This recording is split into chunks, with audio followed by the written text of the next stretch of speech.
hai que ter amor polo teatro para estar ir a diario a todas as cousas de verdade que queremos ter.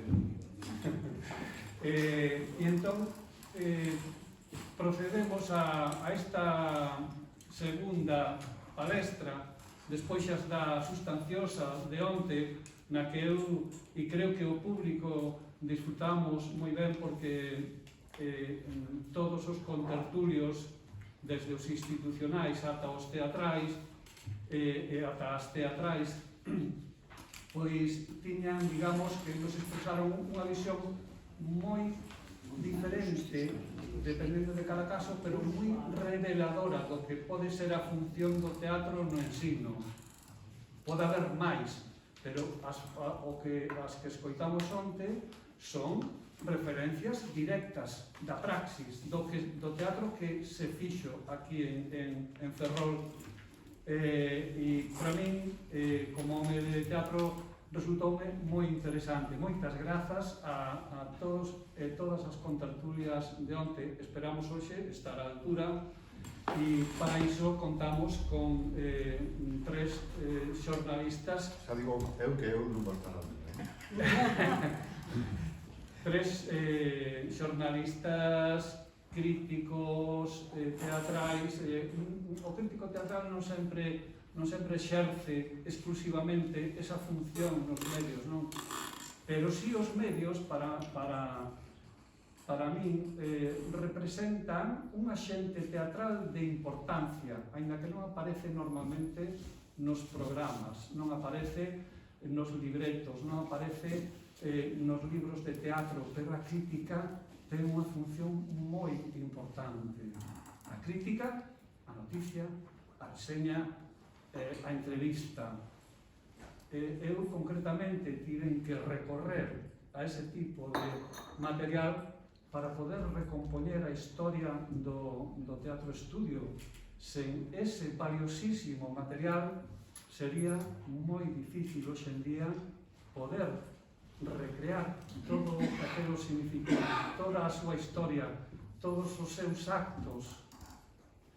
Por eso eu considero tanto os medios como aos xornalistas que dan noticias de teatro axentes do sistema teatral. Pode influir para ben ou para mal, porque se a crítica é mala, lógicamente o público, que é, digamos, o fin principal, pois irá ou non irá a ver un espectáculo, unha comedia, unha traxedia ou simplemente unha compañía de danza.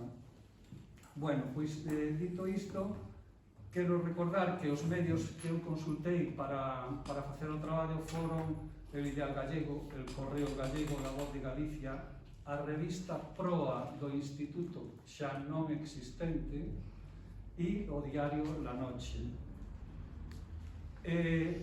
Nos formatos que aparecen as noticias atopei tamén algo significativo e diferente. O grupo do Teatro Estudio, na súa última etapa, inventou un novo xénero que é a antecrítica. Publicaron 3 antecríticas porque non durou máis o grupo, pero parece, digamos que un formato moi adecuado para que o grupo transmita o que quere facer previamente. Logo o espectador xulgará, o crítico xulgará, pero o propio grupo determina un formato novo, antecrítica. Ben, pareceume conveniente traelo aquí polo valor significativo que ten. Atopei tamén dificultades para recoñecer a moitos dos autores das críticas nos medios, non sei quen é A. P. Andrés París. Andrés París. Non sei quen é G. E non sei quen é V. de P. Valle Romero tamén. Asinaba así tamén. Porque Valle tamén asina Valle... Valle, Valle. Yo hasta tamén escribí contenedor. Si me permites, vou apuntar. Sí. O sea que... Eu teño apuntado. Xa te has apuntado. A P eu apuntei Andrés París. Andrés París, compañero en Ferrollo.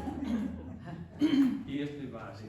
Sí, Cando pos Valle Romero. vaya Claro, Romero. Valle Romero. Ese que diste, eu non me atrevo, tería que consultar, pero podería ser Mario Couceiro, que fixe un gran traballo Aí vamos. e a veces guinaba con distintos nomes para... Marius ponía, Sí, ¿verdad? Marius, Claro. pero la G no Como me suena. Marius ahí firmaba. Sí, pero la G no me suena de Marius. No lo sé, yo no trabajé con él, pero no puede ser, tampoco lo digo sí o no, o todo lo contrario. Bueno, como ben dicides, quizás o máis importante crítico foi Mario Couceiro, de quen se publican varias críticas no libro, pero tamén está Xoana Torres, que fixo unha excelente crítica de Cuarto de Estar, ou Francisco Valle Romero, que asina como Valle, agora sabemos que tamén como V. Non sabemos, eso hai que... O propio don Victorino, o director do instituto, tamén fixo crítica en proa de algún dos espectáculos, non? E logo pois están José Torregrosa, Vicente Araguas, que non fixo crítica, pero sí moita entrevista, non? E sobre todo noticias sobre iso. E tamén Olga Cristina Viaño, Rafael Permuy, que temos hoxe aquí, é alguén a que eu non cito no libro, pero que descubro posteriormente que tamén ten crítica, que é Luis Justi, que fixo unha crítica sobre Las Suplicantes, cando xa non era Teatro Estudio de todo, pero que era a continuación de Teatro Estudio. Creo que non nos debemos de esquecer, ademais dos xornalistas, do gráfico de prensa, do fotógrafo que fai o traballo para a prensa, que posiblemente sexan os autores da maior parte das fotografías que temos aí, e entre eles están Arjo, Paradí, Martínez Antón, a Meneiros ou Chisco, e todos aqueles que hoxe nos traen aquí as conversas que imos ter. Todos trabajar con nosotros. Eu, sen máis, presento que nos acompañan Julia Diasisto, Ricardo Sandoval, grazas por vir desde donde vives agora, Ricardo, e Rafael Perbuy. E Rafael Perbuy, e entón cedolles a palabra a eles, comezando, se queredes xa, desde a esquerda hacia a dereita, por la presidenta do Clube de Prensa, coordinador tamén e coorganizador destas xornadas de homenaxe á gran compañía que tivemos en Ferrol naquel tempo dos anos 60. Julia, cando queiras. Bueno, pois boas tardes, moitas grazas. Grazas a Francisco ti, primeiro, por ser quen de colaborar, verdad? Pedirnos colaboración, axuda, eu diría que axuda, presencia, para compartir este acto de homenaxe ao Teatro Estudio de Ferrol que el promove. Eso por unha parte, porque estemos tanto a Ateneo Ferrolán, como Foucault-Xan, como o Club de Prensa de Ferrol, de ver de toda a sociedade cultural, non? E por outra parte, quero dar tamén os parabéns a Francisco Ti polo traballo inmenso e, a parte do traballo na búsqueda de datos, na búsqueda de datos, de buscar nomes, datos, de rastrear xornais, libros e demais, na síntesis obligada, porque máis ou menos todos sabemos que primeiro tes moito, logo hai que sintetizar, e a veces iso é o que costa máis traballo. Pero a verdade é que nos dá unha lección de como abarcar un traballo destas características que empezas a ler. Eu empecé, e cando iba pola páxina 30, dixen, aquí non podo seguir lendo, teño que empezar a ler de novo, e con un papeliño e escribir, porque o libro desde a primeira páxina está dando datos esenciais para recompoñer unha historia que se fixo e que tivo lugar en Ferrol a prol dunha cultura do que estábamos totalmente faltos, tanto en Ferrol como na maior parte das cidades españolas, por mor da cultura coercitiva ou cultura da censura do réxime o tipo de teatro, porque o teatro estudio aborda outro tipo, con obras novedosas de vanguarda de facer teatro. Entonces, isto, moitas grazas por isto, pero tamén, dado que empezaste a falar da crítica, supoño que os meus compañeiros pensarán o mismo. Eu, se tivera que facer un resumen, diría que a crítica é totalmente positiva e coadyuva. Esa anticrítica que ti dis, digamos que é unha concesión do medio aos actores para que poidan difundir o que queren representar con esa obra que supón para eles. Porque o teatro, non vou a decir o que xa sabedes todos, o teatro é unha fonte de aprendizaxe de todo tipo e te enseña, o decía de Sontes, hai que facer un estudio a boa audición, que tamén sinalaba Victorino, boa audición, tono, son, xesto, e logo te fa tamén que dinamiza e fai que ti fagas crítica de autor, outro autor, como se presenta, as reaccións. É dicir, é unha escola de vida e tamén unha escola de respiración, de exercicio de todo, non? Por lo tanto, que medios tiñamos daquela? Pois medios que estaban deseando. Hai que pensar que a política era a política que estaba en Madrid. Os medios dependían non tanto do diñeiro do goberno como agora, sino que de axudas de outro tipo. Os xornais, sí, de axudas do goberno que se daban a todos igual, porque todos tiñan que respetar unha serie de leyes. Neste momento, e o digo con pesar, os medios de difusión, ese papel que fixeron entón de difundir e axudar a que se popularice algo que era esencial para a sociedade, poden facelo ou non. Fanno mellor e o están facendo moi ben os medios locais. Os que son provinciais, que traballan máis polo diñeiro, entenden que cada anuncio é un anuncio e hai que pagalo. Por lo tanto, esa crítica que se facía tan abertamente, ao mellor agora en determinados medios non sei se vos dades conta, pero non aparece. Non aparece ou aparece pouco, non? Entón, ten que haber un compromiso por parte, primeiro, do redactor, e que o redactor teña a liberdade necesaria para poñer aquilo. Por lo tanto, ante crítica, eu penso que, digamos, que un intercambio, de ti me axudas con isto porque eu desto non sei, pero salides, e logo eu vou a estrea. E o mesmo fan, e xa meténdome no tema da crítica, porque adiantan, vaise representar tal, e o din varios días, non o din un día, sino que poñen un periódico. Por eso, ás veces, hai distintos nomes, porque firman, e outras veces non firman, é dicir, para que non se sepa que é a mesma persona.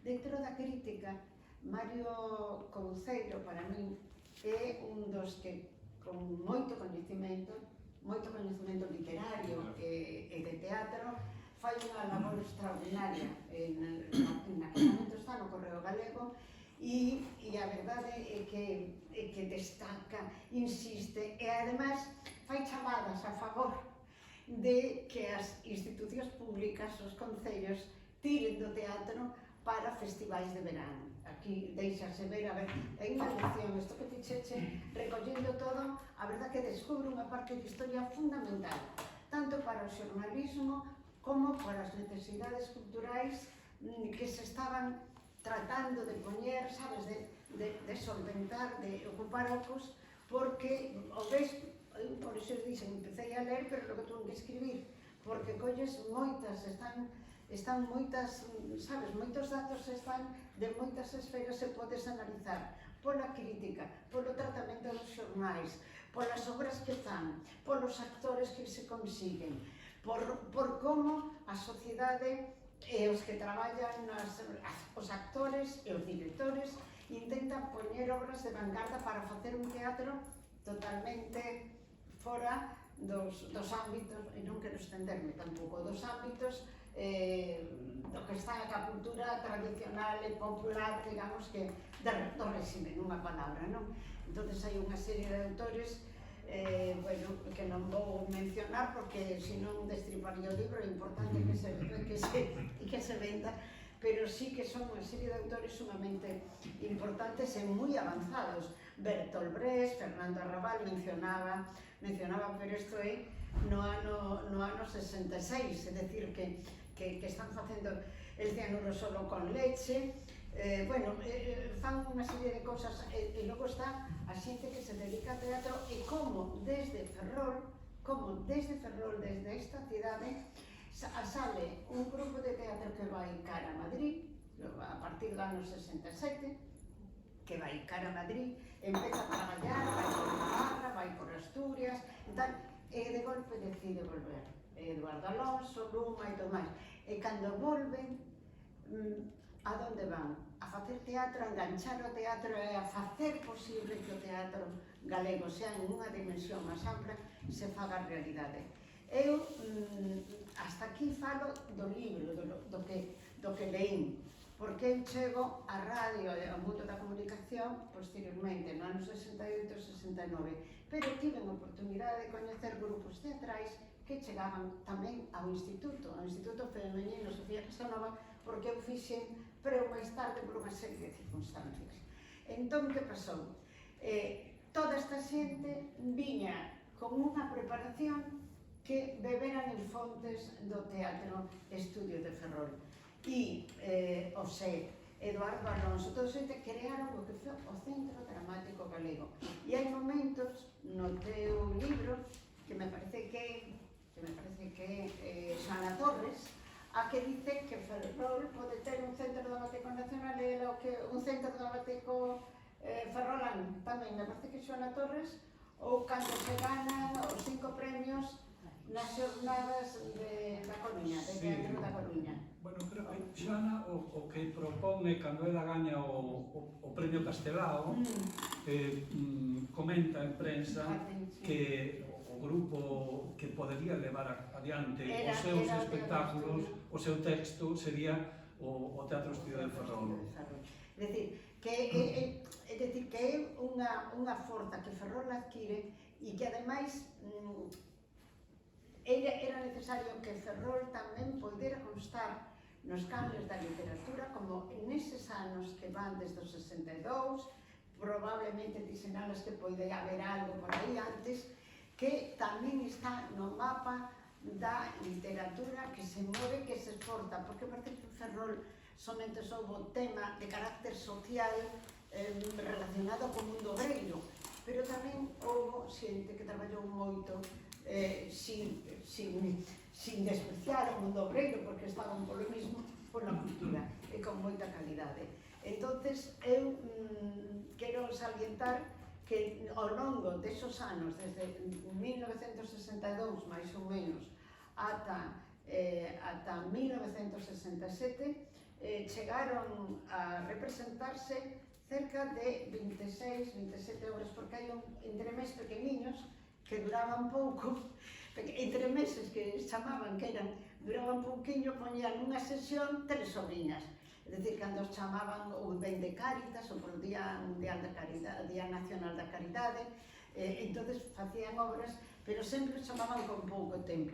Tamén houve varias veces en que, falando de crítica, Mario Couceiro explica, pero algunha vez o Concello vai a chamar para que haga teatro na época de verán, nas festas de verán, e contesta xe, bueno, pero se nos chaman 2 días antes non dan tempo a preparar ninguna obra, por eso tiñan esos pequenos entremesiños de moi pouca duración e nunca se chegou a facer. Era unha desgracia que nunca se chegou a facer. Iso quere decir que evidentemente na prensa que estaba, o que dixen, había unha maior conciencia tolerable, porque algo había que poñer con moito cuidado, e a veces poñendo outros nomes para que non se repetiran moito de o que a xente arelaba. Entonces, bueno, para mí eso me parece sumamente importante. E como da crítica máis ou menos xa falache, pois eu destacaría o principio desa crítica, onde Xoana Torres empeza a falar, vai a primeira obra, e di, bueno, como ela con moito cuidadiño, vai moi a modiño explicando no teatro hai que estar calado, non se pode un reír, pois si botaban as gargalladas e tal, enseñando un pouco a estar, a ser público, non? E aí, bueno, en fin, falar tal, e logo Victorino, tamén en proa, dá explicacións de como que decías tú, falar claro, vocalizar, entonces, bueno, hai xente, Valle Romero para min é sumamente importante porque a voz de Galicia, bueno, daquela, a xente entraba na Bazán, Mercado de Galicia era todo un exemplo, decía, en verdad, mercaba, deixaba o dinheiro ali, Mercado de Galicia, e chamaba a atención e axudaba a culturalizar. E entón, eu, como somos moitos, non sei o que levo falado, considero que debo de calar, se nos parece.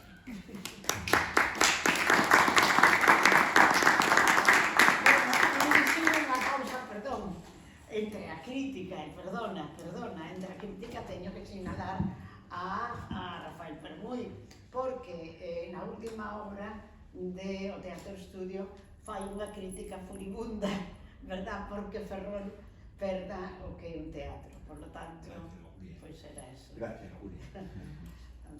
Nada máis. Pues, Sí, queres que... fala ti, Rafa. Sí. Digo porque, como eu sabedes moito máis que a min. Bueno, buenas tardes a todos, gracias por asistir. Es un placer poder hablaros del teatro en Ferrol. Y, en primer lugar, haciéndome eco del primer comentario de Julia, yo quiero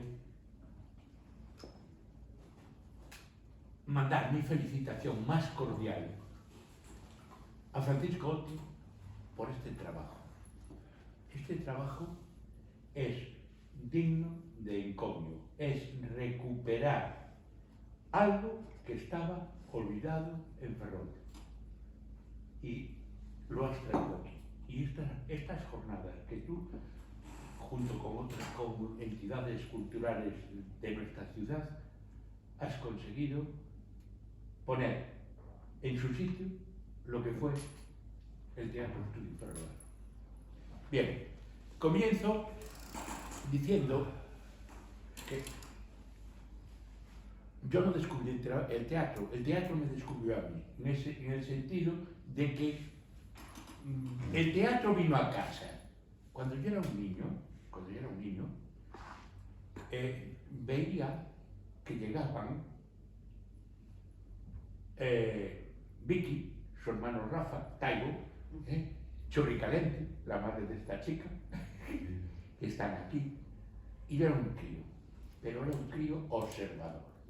Entonces veía que el grupo Talía, del cual formaba parte Churri, Rafa, Vicky y mi hermana Barchi, que fue una de las protagonistas de El cianuro solo o con leche. Y esta obra, que se puso en el Jofre a finales de los años 60, era una obra de la que es autor Alonso Millán. Era una obra incomprendida, porque era una obra que no sé cómo Cholo Castro, que en aquel entonces era el director del Jofre, permitió, como dice Pepe Torreros en sus escritos, el actor y compañero mío en el periódico, decía, Cholo Castro ya sabíamos que era un hombre de ideas conservadoras, pero sin embargo, como el motivo de la puesta en escena del cianuro solo y con leche era para la ayuda de Navidad del necesitado, pues entonces salió adelante. Quiero decir, yo no pise jamás las tablas de un teatro, pero sí pisé la trastienda, es decir, los vestuarios, y cuando se estaban preparando y ensayando las obras. Como bien dice Julia, que somos coetáneos en la entrada en los medios de comunicación ferrolanos, ambos dos entramos en los medios, ella en la radio y yo en el periódico La Voz de Galicia en el 68, yo fui el testigo del principio del fin y del fin del principio. Es decir, como bien dice Julia, mi columna en La Voz de Galicia era un ataque furibundo a que desapareciera y que nadie apoyase, que desapareciera el teatro suyo y que nadie apoyase al teatro en Ferrol. Y siempre, y hablaba de lo que venía, lo que decía Julia, en verano llegaban las sabacanadas, las chicas, las mayorettes, las vedettes y las no sé qué. Y aquello que yo he dado en llamar el teatro de la represión, porque era la manera de que la gente en aquel entonces, estamos hablando del tardo franquismo, viera algo que no se veía habitualmente. Pero volvemos a que yo me sentí muy vinculado al mundo teatral. Desapareció de la prensa todo lo que fuera crítica, porque no había teatro, no había teatro. Entonces, yo en mi columna, tenía una columna, a veces 2 veces a la semana, que se llamaba Juventud 70. Paco lo sabe, que cada 2 por 3 hablo del teatro. Hago llamamientos a que se haga algo de teatro, a que los jóvenes apuesten por el teatro, que formen, porque en aquel entonces, cuando volví al instituto, en el instituto me encontré con los compañeros y me encontré con los que trabajaban con Alfredo Osset. Pero yo era un estudiante universitario y como era negado yo para la expresión, no me apunté yo jamás a que Alfredo Osset me dirigiese. Para eso había magníficos actores y actrices cuyo nombre es mejor que lo recuerdo a todos, porque además, tanto, por ejemplo, Lola Gavira era de mi pandilla, con José Torregrosa trabajaba, con Vicente Araguas estudié, o sea, a todos ellos los tuve cerquita de mí. Entonces, quiero decir que después en Ferrol Diario coincidí con Mario, que era un verdadero intelectual, un magnífico poeta, un magnífico escritor, un magnífico periodista, que yo recuerde no volvió a escribir sobre teatro. ¿Por qué? Porque no había. Por lo tanto, mi crítica teatral era porque no había teatro. Porque no había teatro. Luego surgió el también efímero, por eso digo que fui el fin del principio, el principio del fin, porque siempre llegaba al principio del fin, porque Pequeño Zoo se marchó a Madrid. Tuve un compañero, por cierto, al que entrevisté como periodista, que ha sido olvidado, ferrolano, aunque apellido vasco, Fernando Huezcozábal, que se fue a Madrid a estudiar arte dramático y creo que contactó con Fernando Vivanco, otra de las voces también, no de la categoría de tu hermano Rafa, que era la mejor voz de la radio. Y entonces este chico terminó haciendo solo una película durante el tardofranquismo, creo que fue en el año 75-76, y que se llamaba Alcalde por elección. En aquel entonces que no había elecciones. y desgraciadamente, luego como no triunfó en las tablas, se dedicó a la edición literaria de libros y a la producción teatral. Sí, a la producción, sí. Según mis fuentes, le echó una mano a Amadeo Torrente cuando estaban en Madrid, y luego, por supuesto, una de las que destacó muchísimo es Lola Gavira, que luego llegó a ser incluso un cargo en el ministerio, ¿no? O su directora. Sí, por eso. Y todos ellos, ya lo digo, eran de mi pandilla, estuve al lado de ellos. Y luego, ¿qué decir de Pequeño Zoo? Lo hicieron lo imposible. Trabajaron para recuperar el teatro en Ferrol, hasta llevar haciendo café teatro, que en aquel entonces estaba muy de moda. En Madrid triunfaba mucho el café teatro, y tanto Eduardo como Luma, como Garayzábal, como como Amadeo, y me vais a permitir, pues no me canso de repetirlo, Amadeo Torrente nos metió a la prensa un gol por la escuadra y caímos todos. Amadeo Torrente llegó, como yo tenía mucha relación con ellos, y me dijo, hemos sido seleccionados como grupo español para representar a España en Viena. Lo publicamos, yo, a 3 columnas, lo publiqué a 3 columnas. Era, hablando mal y pronto, una puñetera mentira. Jamás fueron ni los habían designado, ni fueron a Viena en la vida. Y tenía que contarlo, porque es así.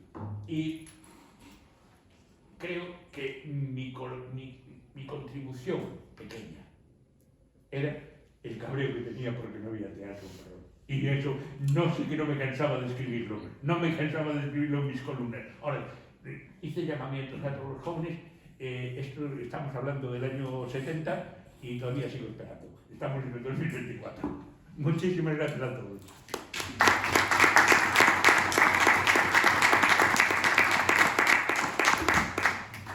E agora que digo eu? Dios mío. Bueno, vou contar unha historia que ten que ver comigo e con Paco, que non é moi de teatro, pero bueno, é curiosa e me fai moita gracia. Eu son de Madrid, de Vallecas. Cando en Madrid me preguntaban se me gustaría vivir en algún lado, eu decía, non me importaría vivir en calquera lado, pero que non sexa Ferrol. O único que tiña claro é que a Ferrol non quería venir ni loco, porque eu era o sector de conciencia e pensei que en Ferrol estaba todo cheo de militares. Efectivamente, agora está. Non queda. Bueno, pero decía. E despois me preguntaban que cantos idiomas falaba e eu sempre decía de cachondeo galego. Pero por decir algo, porque me facía gracia decir galego. E acabei vivindo en Ferrol, falando galego, e Oti regaloume unha chapa que non creo que tenga ninguén nada máis que eu, que puña I love Ferrol, que a levaba con máis orgullo que Dios, porque joder, despois de decir que non quería vivir aquí ni loco, ni falto de viño, acabei vindo aquí e adorando esta cidade e a xente, porque Ferrol Lo tuyo era puro teatro. Sí, puro teatro. E este libro, toda esta, eu non sabía nada desta historia, e porque tampouco estuve demasiado tempo en Ferrol. Bueno, estuve en una temporada, pero ainda tiene, sí. Pero non sabía nada, e me encantou, porque eu creo que este tipo de libros, que non van ser un éxito editorial, porque son moi especializados, ainda que o mereza, permiten que xente, por exemplo, como a ti, persoas como a vostede, ou como a ti, ou como Laura, ou como Alfredo, se lles recorde, porque que dá gusto saber que esa xente cando era nova facía esas cosas, porque é alucinante, o que facíades era alucinante. En pleno franquismo, Fernando Arrabal, que estaba con unha chota, e era o inimigo de franquismo, total.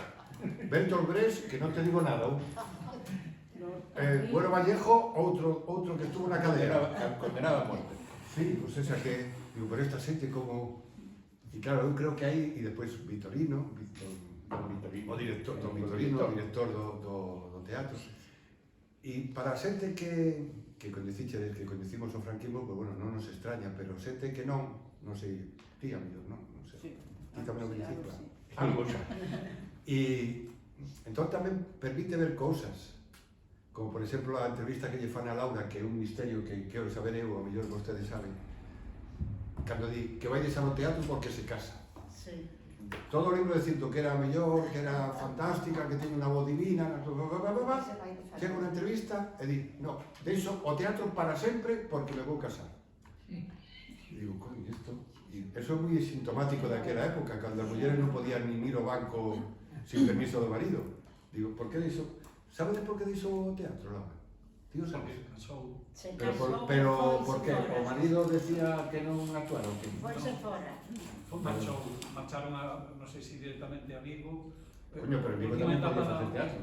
Como? En Vigo tamén podía facer teatro. No, e seguro que seguiu porque cando estábamos escribindo o libro anunciaron o falecemento de Laura, perdón, no 2023. Sí. E Xesús Alonso Montero fixo unha pequena nota, un panexírico para recordar, o sea, que Xesús Alonso Montero en Lugo coñecía das andanzas e da forma e da maneira de declamar de Laura.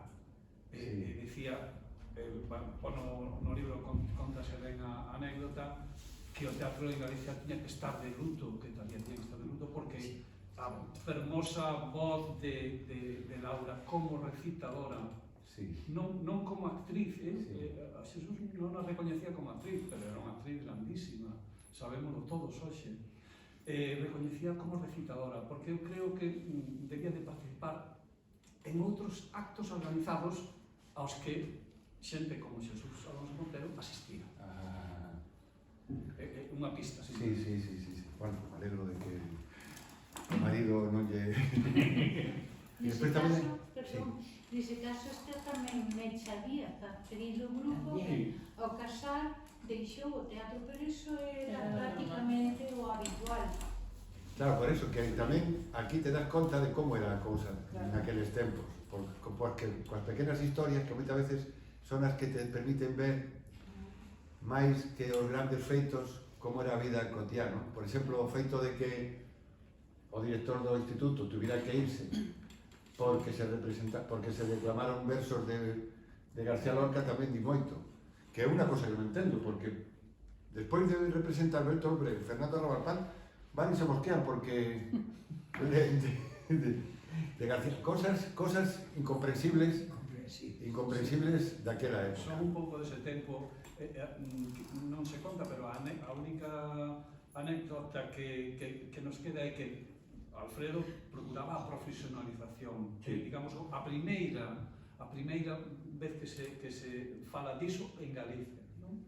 E preparaba a xente para profesionalizarse, entón era moi exhaustivo na maneira de interpretar, na voz en todo. Os únicos que se profesionalizaron foron actores. Carlos da Pena, Vivanco, Peña María, pero as actrices... Las actrices. Y las últimas, Luma Gómez, pero nada. Bueno, sí, Elena, Luma, sí.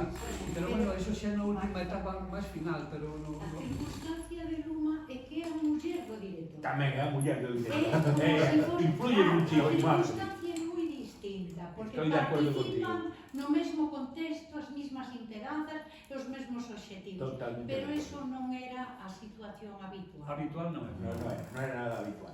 Y, si me permites, se me olvidó hacer mención a que la marcha de Alfredo José, que fue una desgracia por razones de su destino, y que se marchara también de la mano de Miguel Narros y que hiciera lo que hizo en aquel Madrid. La verdad es que yo, cuando intenté conectar, ya eran en los 80 y no lo conseguí. Y Alfredo en realidad abandonó el teatro ya en esa época y lo abandonó profesionalmente, es decir, ya se dedicó a otro tipo de teatro, a hacer un teatro más de aficionado, más de barrio, llamémoslo así, y abandonó cuando estuvo de la mano. Yo creo, aún estuvo unos años llevando el teatro español. Sí, unos años estuvo, pero ya... Lo supe a través pero de hasta a partir de los 80 se acabó. No, mantiene un poquito, pero Sí. mantén algo de actividade. Pero ya no en los grandes teatros. Bueno, porque non podía simultanear o traballo De la Marina. da Marina co traballo profesional como no teatro, porque Claro. eran incompatibles. Por eso, Eu creo que aí lo foi abandonó. onde lle pesou máis e seguiu dirixindo teatro, porque o currículum que deixa en Madrid, Sí, o pouco cierto. que rescatei, Pero quiero decir de las é grandes. inmenso, son casi 20 anos facendo teatro en Madrid despois de salir de aquí, de Sí, pero Ferrol. fuera de los grandes teatros, como en la época de Narros. No, o Narros o que tiña era que producía no español. Claro, pero eso era teatro institucional, casi, por así decirlo. Sí, es lo que Pero quería él decir. fixo con colectivo Alforjas, Claro, que era, no, digamos, no, era un grupo de teatro independiente. Es lo que quería decir. Pero aí dirixiu Sí, moito, sí, mucho, mucho, actores, mucho. actrices, bueno, Pero ya como si dijéramos, en teatro independiente, no digo en calidad, no lo digo por calidad en segunda fila, sino porque era de mucha calidad, pero ya no era para el público en general, no era como en el español, etc. Y no pude volver a ver a Alfredo, nunca a Madrid, lo intenté. pero sí que Vicente Araguas Y entrevistouse con ahí él. sí, porque sí, hasta Araguas me entrevistó a mí, o sea, cuando estábamos en Madrid. Bueno, Y Eu penso... tiña a palabra aí. Sí, perdón. a ver si un poquito de respeto, ¿eh? Cuidado. Perdón, Fernando. Nada, outra cosa que me chamou a atención, a verdade que me encantou, é o feito, o que decíades agora, de ver unha compañía de aficionados dun instituto que tiña actores, actrices, e despois tiña axudante de dirección, iluminador, Son... vestuario, son, digo, pero isto é unha compañía profesional total, moito mellor das posteriores profesionais que eran máis, vamos a deixarlo en aspirante a profesional, porque despois hubo un teatro que se daba por profesional que para mí era mal teatro. Era a época do teatro lento, que chaman, cando salían a escenario e falaban así, onde estás? Que non se te ve. Digo, hubo unha época así, despois xa cambiou todo e agora hai unha época que é fantástica, fantástica. Eu creo que esta xente pudo estar por Don Vitorino. Aquí o protagonista que fixo posible que todo isto fora certo é Don Vitorino. Por qué? Porque as autoridades non colaboraban en nada. E él era como unha especie de autoridade que daba pé aos alumnos para que tiraran para diante e él estaba detrás soportando as presións que me imagino que tamén sentiría, pero él tiña, debeu ser un tío fantástico este home, non? Sí, fue el profesor mío. Lo era. No, Fantástico, ¿no? Fantástico. Por eso, e entón, Él y su mujer. en Ferrol, que pasa? Que eu creo que non hai, son ignorantes as autoridades de Ferrol, pero é que levan toda a vida sendo unha banda de ignorantes con este tema e coa cultura en xeral. Mira Narón, que está aí ao lado. Narón é coñecido en España inteira. E moitas compañías, boísimas compañías internacionais que dan gira por todo o mundo, falan do público de Narón. E cando hai unha actuación van 800 persoas.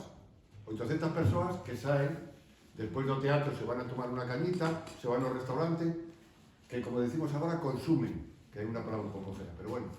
E aquí nunca se deron conta deso, porque eu ás veces, nun dos anos estive contigo e con outros compañeiros, como se chamaba? O era, espera, que o teño apuntado, na mostra de teatro infantil galego Xeración, que era un montaxe fantástico para mí, que era unha maravilla, e dices, pero isto como é posible? E foi porque certas autoridades, bueno, os concellos se puxeron de acordo, e o que menos tiraba, que sempre había que estar detrás de venga, coño, págase alguna... Era Ferrol. Ferrol a primeira Oh. non estivo. Non Pero a terceira. Non Sí, estivo. sí, sí. A segunda tampouco. Sí, sí. No estivo. No, entonces dice, pero bueno, porque aquí hubo xente aficionada, eu sempre... Eu cando vivía aquí, eu estaba entusiasmado, contigo, con Mabel, con toda a tropa esta que era unha banda de cachondos de río. E a grupos aficionados que daba gusto verlos, do impulso que tiñan, pero despois non había ningún apoio de nada. Pero xa non é que te daban diñeiro, coño, que te dixeran, bueno, pues vamos a facer un concurso e vamos a que os grupos teñan sitio donde, por exemplo, eu vivo en Oleiros. En Oleiros estou indo máis ao teatro que na miña vida. Desde que vivo en Oleiros, vou pois como 10 ou 12 veces ao ano ao teatro. E eso move. Porque eres muy patriota. Y que no se mueve. Non digo Mucho. como ironía, porque o Teatro de Oleiros pon na porta todo por la patria. Bueno, pero agora estamos, seguramente que cambiará a cosa, ¿eh? Eso que el cartel de Ferrol mola, Non sei y se eso está, seguro que vai cambiar a cosa. Dirigió algo en Todo por la Patria, en el Sancho de Aguilera. Bueno, fue una casualidad.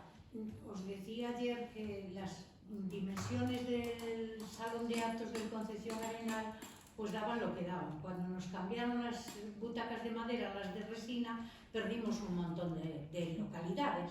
Entonces había que meter, con el riesgo que suponía, sillas por los laterales. Luego tenía un quitamiedos la platea que dejaba cortada la escena por la mitad. Entonces, en montajes de muchos personajes, donde intervenían muchos alumnos de distintos institutos, porque yo hacía una labor de coordinación con distintos institutos, los padres querían venir.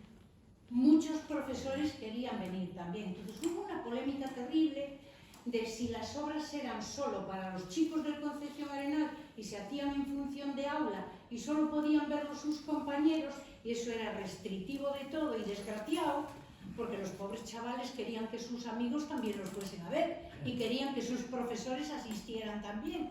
Jefatura de estudios se ponía en pie de guerra porque por la mañana no podía liberar a 6 o 7 profesores para que se fuesen al teatro. Entonces yo decidí, pues el teatro se va a hacer en función tarde-noche, para que pueda venir realmente todo el que quiera.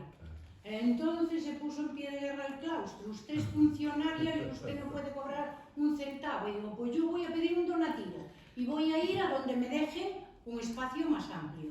Y tuve la suerte de que el teniente coronel, el amigo tuyo, pues fui a hablar con él sin saber ni quién era. Me dijeron, oye, que el Sánchez Aguilera tiene dentro un teatro maravilloso.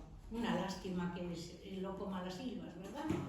Y fue maravilloso. Él se portó conmigo de una manera excepcional porque me puso para la función de la Celestina 450 sillas y para la Tejedora de Sueños de Buero Vallejo otras 450.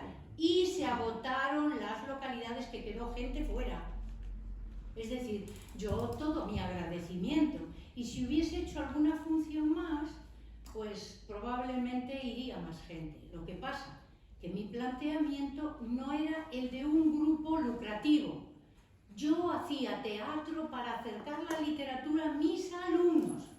Era un complemento de la programación de literatura y incluía las asignaturas y las obras de teatro que entraban en selectividad.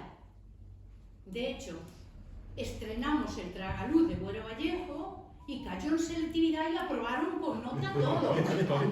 Aprobaron con nota. Manolino Gutiérrez, el Sí. teniente coronel, es un militar. ¿Qué manera de falar de un teniente coronel, Manolino Gutiérrez? Porque somos compañeros incluso de carrera civil. Que es un militar ilustrado y muy buena persona. Pero bueno, Y vamos a ver, compañero. un instituto no tiene furgonetas para trasladar tramoya ni mesas. No teníamos en aquel tiempo mesa de sonido. Entonces, que ese pobre hombre, Tú lo conoces.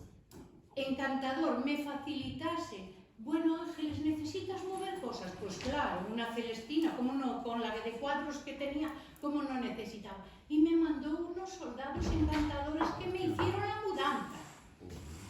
Por tanto, yo no tengo más que agradecimiento a todos los que de alguna manera pusieron un granito de arena para que el Teatro Estudio Xente Nova, que es mi versión, la de los últimos 18 años, pues llegase a donde llegó. Pero mira o que diste, que é unha cosa que chama a atención. Nas dúas representacións encheuse o teatro.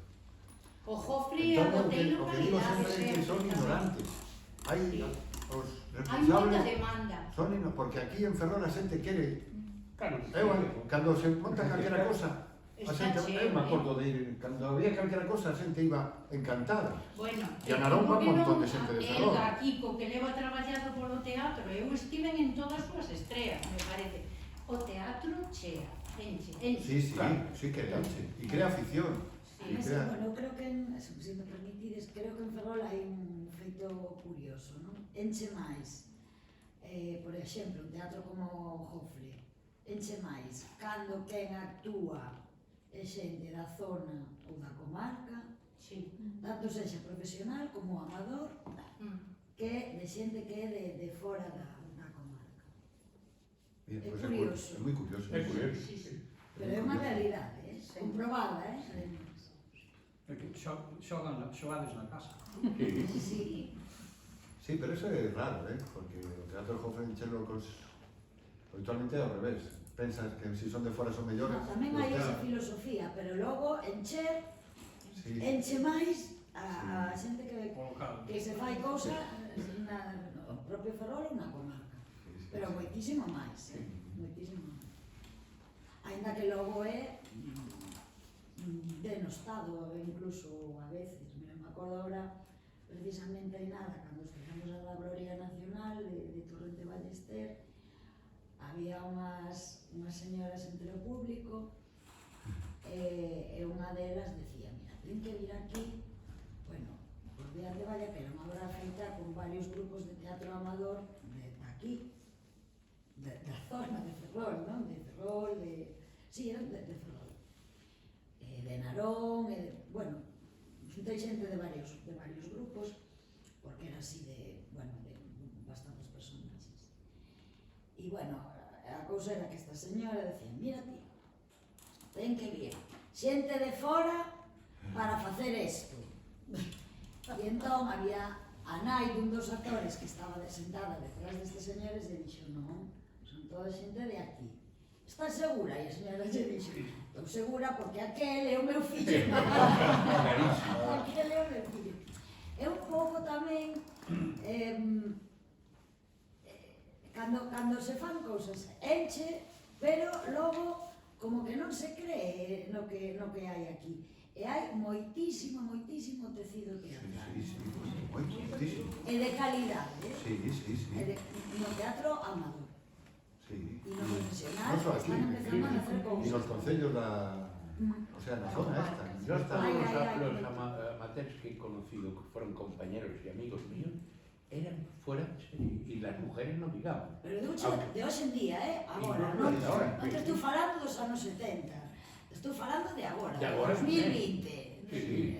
E do 2010 e do 2000, o sea, máis ou Y menos. con respecto a lo que tú decías, ya lo decía el teórico de la comunicación, que vale para todo, decía, piensa en global, pero actúa en local. Claro. Y el local es lo que tú dices, es lo que hay. E volvimos a interrumpir aquí a unha Sí. No, pero sí, claro, menuda chapa. Que non sei se rematache. No, que voy a rematar, pero... Casi non Pero bueno, se acabó de Pero empezar. eso es dialogar, ¿eh? Por eso te pregunto. No, só vou decir... Porque o tempo está che rematando. Sí, xa acaba ya el tempo. Agora estamos falando así entre nós. Por lo que decías ti. Una cosa que chama a atención desta cidade é o rollo este que diste. Esa señora di, teñen que vir de fora para... Por que ela está desexando que sexan de fora para poder criticar? É que é moito criticón. Moito que prefire que as cousas vayan mal para poder decir, joder, que isto va fatal, porque les encanta. Eso di Alfredo Seta aí tamén, que tomou atención, que lo di, dice, si vai mal, pues bueno, xa tengo disculpa para os que les gusta tanto que as cousas vayan mal. Que é verdad, verdad? Totalmente. Entón aí, a ver cantos que van a favor, vencen aos outros, e se acaba, bueno, Ferrol mola. Aí están as novas Xente como a ti, formadillas. por exemplo, Aí están como a as ti, novas formadillas. e como a ela. Están facendo como cousas nós. interesantes. Xa que se acabou. Tampouco sempre tivemos acceso así de boas a primeiras ao Teatro Jofre. Eu estou a falar, verdad, cando conseguir que che prestasen o Teatro Xofre, había que facer instancias e facer tempo. Agora tamén hai que facer instancias, tamén hai que facer instancias. Pero bueno, hai que facer eu onte tamén lle din o meu agradecimento a Fraguela porque nas dúas ocasións prestoume para Bodas de Sangue e para a terceira función do Tragaluz, que se fixo, como dixen onte, en prol de Mans Unidas para un proxecto de pozos na India, é dicir, que o concepto co que naceu o Teatro Estudio, que era facer unha obra, dúas no ano soían facer, pois o me pode corrixir o compañeiro aquí. Solían estrear unha en maio ou xuño e outro no Nadal para sacar fondos para Cáritas. Lo de Cáritas, las navidades necesitadas, era de carácter social. de carácter Pois social. nós fixemos tamén unha función co Tragaluz nese senso para os pozos. Pero no te olvides, Bueno, no te olvides. me vou a ausentar porque es que non nos aguanto. É que vou a lavar, perdón. No te olvides que Conce Fraguela tamén era un hombre de tablas. Sí, sí. Bueno, pero era un puntazo. É que o que decían as compañeiras de onte, Belén e Pin, ter acceso a un coliseo da envergadura e da calidade que ten acústica e de todo xeito o Jofre é moi importante, porque Caballero. É así ou non? É que ten un fondo escénico de máis de 19 metros que a acústica é única. Totalmente. E que cambia moito de ter unha escena de 20 metros cuadrados. De Logo todas creo formas, tamén que hai convén decir que o teatro estudio, claro, cando facía teatro, o Jófere non era do Concello, era privado, tiña que pagar. Cando Ai, quería ir ao claro. Jófere, entonces Una hai, puntualización. me parece que non sei Sí, Lolinos, Sí, sí, pois falando unha vez de cando tamén dicen, a ver, se podía isto facer máis sesións en verano para formar Sí. parte do programa e di, pero si isto costa 5.000 pesetas, les costaba daquela, estamos falando do ano 63-64, Sí. o Jofre, máis 3.000 que gastamos nós en cousas de tal, pois xa son 8.000. Mira. Eso non podemos facer Moi buena 8.000. No ano 80, o Teatro Pastor Díaz de Viveiro, que é outra xoia impresionante, está maravillosamente restaurado, cobroume o dono 16.000 pelas por un día, podendo ensaiar pola mañá e estrear pola tarde. E recoller a mañá seguinte todo. 16.000 pesetas naquel intre era moitísimo diñeiro para calquera instituto, se non che daba un donativo ao personal que viña. Son sempre moi doados. Logo está, claro, bueno, e agora tamén porque hai esta normativa municipal que hai tamén, digamos, uns prezos polo alugueiro de determinados espazos, sobre todo para compañías profesionais, non? Ainda que logo ceden, si se fan uns acordos como de colaboración, pois como fora con nos ano pasado coa Peza Nosa, que éramos todas actrices de Ferrol menos unha e moita xente que estaba na cousa, artistas, músicos, tal, entón cederon para fazer a residencia técnica, a estrea e tal e cual, non? Que tamén é verdade certo que un xeito de apoiar o profesional local, non? Pero tamén hai iso. E logo, creo que tamén unha cuestión de política. Se ti queres plantexar os espacios públicos como espazos para élites ou para todo o mundo, non? Eu son de opinión de que os espazos, se son espazos públicos, ten que ter cabida A todo. todo, porque os estamos pagando entre todos, entón ten que ter cabida unha compañía profesional e ten que ter cabida unha compañía amadora. Eu entendo que abrir un teatro como Jofre, ou mellor o auditorio de Caranza, tal, non é baladí, non costa 2 duros, non costa 2 pesetas, pero para iso están tamén os impostos, tal.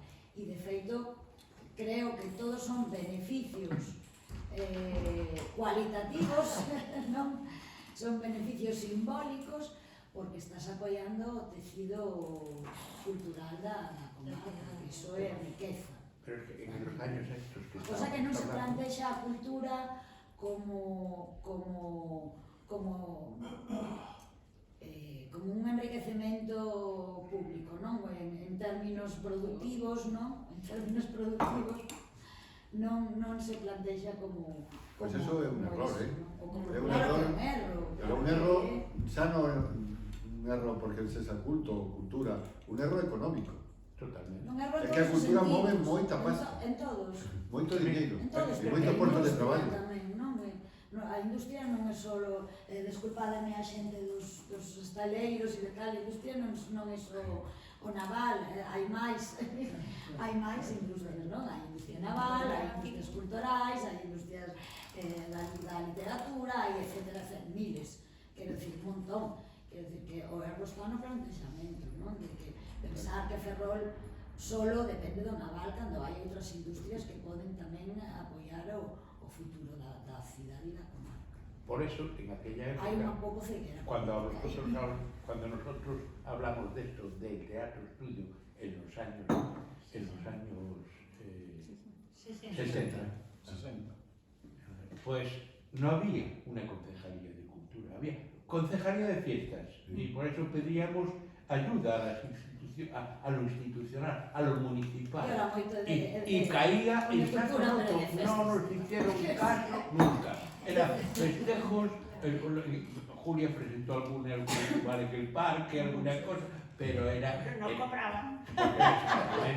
Pero no cobraban, lo que dice Pero Julia. falaban galego. Entonces, a mí con eso me Pero bastaba. o plantexamento tamén é un pouco así, hoxe en día, de festas, máis que de cultura. Tamén te razón, non digo Quero nada dicir, máis. chamanlle Concellería de Cultura, pero non hai proxectos culturais de parte dos partidos políticos, non? De un programa, e non falo de programación, vale? Fago de un proxecto de cultura, de que tipo de cultura quero favorecer, non? Na cidadanía, non? E entón depende de eso, non? Porque claro, as concellarías de cultura, eu creo, non só no Ferrol, creo que se proxectan máis no eventismo, digamos.